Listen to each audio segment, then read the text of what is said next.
اشتركنا مع رواد الصاروخ الاستاذ محمد المصري، ومعانا المطربه الجميله اللي النهارده ابهرتنا انا شخصيا لما غنت الاغنيه العربيه، اغنيه باللغه العربيه بشكل رائع جدا، استاذه سهر. كده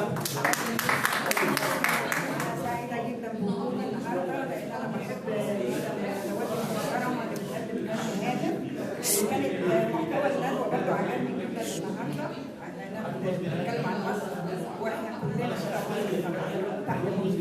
استاذه سهر النهارده يعني قدمت لنا حاجه باللغه العربيه جميله، لا والمخارج جميله، الاكثر من كده لما الاقي اسمك بيتحرك مع كل جمله بنغمه، يعني ما شاء الله. أنا عاشق للغة العربية، بحب اللغة العربية. طيب قول النهارده المصري ايه؟ أنا بقول ربنا يحفظ مصر ويحفظ اسمها ويحفظ ويحفظ أبنائها. أغنية مصر يعني أقولها تاني بقى، أقولها تاني.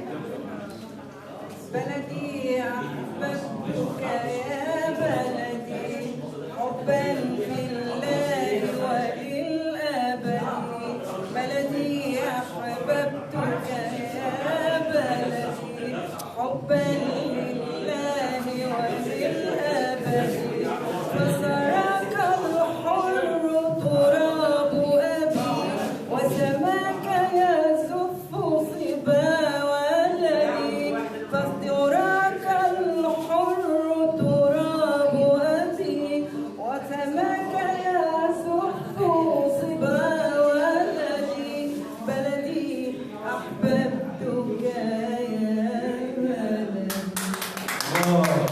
يا جماعه كتير والله كده، والمطربه الجميله بتاعتنا سهر سهر السيد ما شاء الله، يعني ابدعتينا النهارده، وان شاء الله باذن الله نشوفك في صالونات كتير، نشوف الاوبرا باذن الله. اشكركم مع محدثكم الشاعر رضوان.